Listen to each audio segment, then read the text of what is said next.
apparently, so we'll see as they roll out those choices.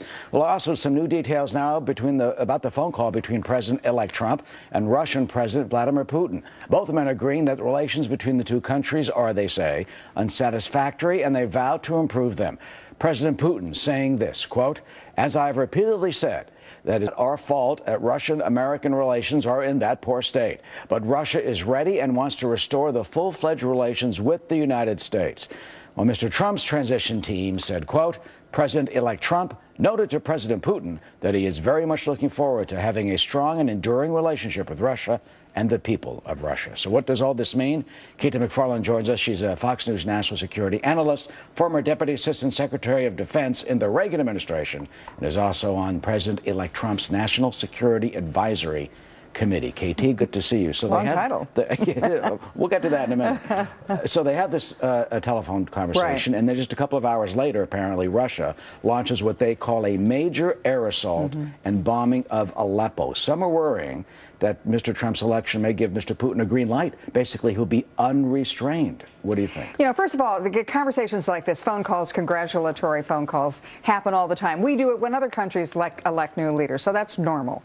Number two, there's only one president at a time in the United States, and so Donald Trump, even though he has just won by an extraordinary earthquake and an overwhelming landslide, and now is the most powerful political figure in the world. Well, landslide in the Electoral College. Well, no, but he now has both houses of Congress, and he went to war against the mainstream media, the Republican and Democratic establishments, the two political machines, the Bush and the Obama and the Clinton political machines, which has dominated American politics for a generation. He wanted to, the think tanks, the establishment, the cartels, the lobbyists, the donor class, and he beat them all. Some of the concern is, and the worries of American intelligence, saying that Russia influenced this election to try and get him elected. Well, nobody's really proved that. And in my conversations with intelligence officials and former intelligence officials, it often takes, you don't know it in real time, who's been doing what hacking and how they've done it. Often that takes as many as 200 days, for example, is the average when corporations find out. But there has been a concern because he praised Putin during the election. No, but here's the thing. And all this, how will that, especially the Balkan states? I mean, in Ukraine, they're worried. In Estonia, the Baltic states, the Kremlin has already called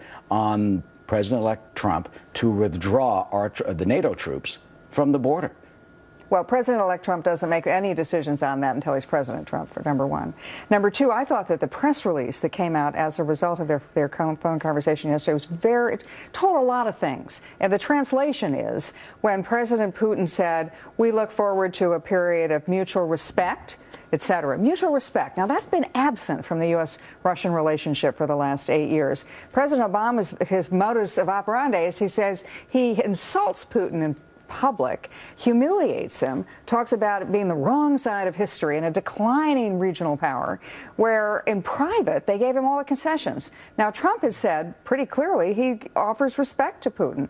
Putin's press release says that they're looking for that respect. But I'll tell you, Donald Trump is the toughest negotiator around. And so the fact that he has public praise and respect for Putin, and then privately probably will be one heck of a tough negotiator. But has Putin earned that respect of the West when you're dealing with the crackdowns, you're dealing with the journalist issues, dealing with Crimea, you're dealing with what he did in Ukraine, and trying to undermine our interests? Here's the thing. We won World War II and we won the Cold War. And in doing that, we sometimes had to hold our nose and deal with allies that we didn't agree with on everything. And we worked for a common goal. Right now, the Russians have a common threat from radical Islam. I mean, Chechnya was the first place that radical Islam sort of reared its ugly head. There was a dirty bomb. It never went off, but that was the first one that was ever used, was in Moscow. So we have a common enemy. And Donald Trump has said on many occasions in his speeches and on the campaign trail, wouldn't it be good if we could work together to defeat radical Islam, and particularly against ISIS? All right, we'll see what happens. By the way, quickly, you're on the advisory committee. What do you do? Well, I briefed candidate Donald Trump when he was running, and I've got to tell you, I was in the room with him. He was very respectful. I was the only woman in the room. He listened to my advice, took my advice, and I found him and his instincts, his ability to get right to the main point. Forget about all the fluff, and he just gets right to the main point of the issue, and I found that really refreshing because a lot of national security experts, they fluff around. He got right to the point. All right, no fluff. No fluff. KT, thanks so much. All business. Thank you. Jenna?